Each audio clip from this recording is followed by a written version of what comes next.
Halo, perkenalkan nama saya Salwa Kahla Anissa dengan NIM 058031533, mahasiswa semester 1 Prodi Ilmu Perpustakaan UPBJJ UT Bandung. Video ini dibuat dalam rangka memenuhi tugas mata kuliah Pendidikan Pancasila.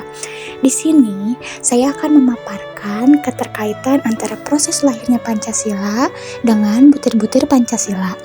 Mulai dari rangkaian sidang pertama BPUPK hingga terbentuknya PPKI.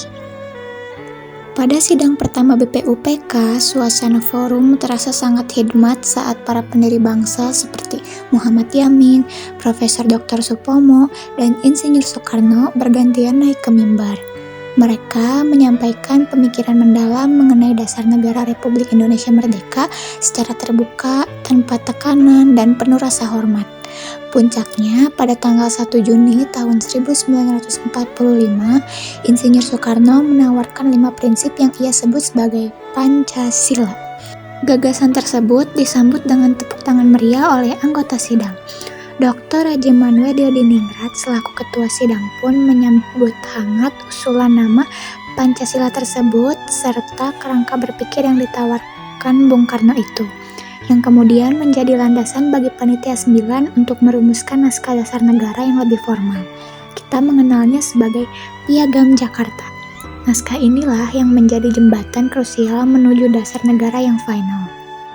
Bertempat di kediaman Insinyur Soekarno, Jalan Pegangsaan Timur nomor 56, 9 tokoh bangsa yaitu Insinyur Soekarno, Muhammad Hatta, A.A. Maramis beserta 6 tokoh lainnya berkumpul dalam upaya menyelaraskan pandangan antara golongan nasionalis dan golongan religius yang sempat bersitegang.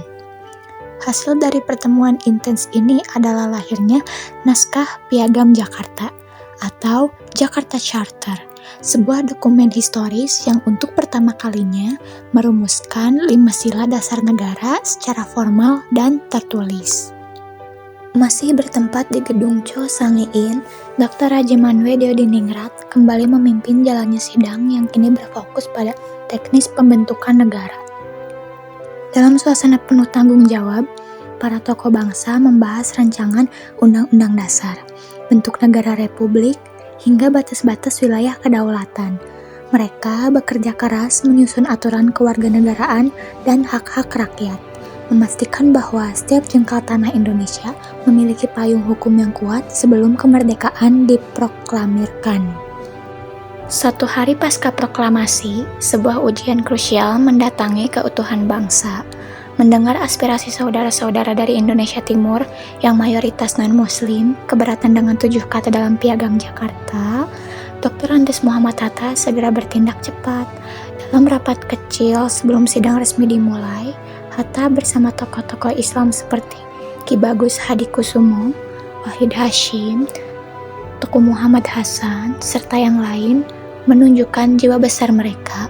Demi menjaga agar Indonesia tidak terpecah, mereka bersepakat menghapus 7 kata tersebut dan menggantinya menjadi Ketuhanan Yang Maha Esa sebagai finishing yang kita kenal hingga hari ini. Pancasila adalah jangkar moral di tengah badai perubahan, bukan sekedar pajangan di dinding sekolah. Di tengah arus modernisasi dan era yang penuh kompetisi ini, Pancasila memberi kita prinsip. Kita jadi tahu mana yang pantas diikuti dan mana yang bertentangan dengan jati diri kita sebagai orang Indonesia. Berikut saya selipkan contoh konkret gerakan yang sangat relevan dengan anak muda saat ini. Gerakan Green Generation dan kelestarian lingkungan. Fenomena pada video di samping adalah gerakan dari Pandawara Group yang memberikan bukti nyata transformasi nilai Pancasila di tangan generasi muda. Berawal dari keresahan akibat banjir, 5 sekawan ini mengubah aksi bersih-bersih sungai menjadi sebuah gerakan masif yang viral dan inspiratif.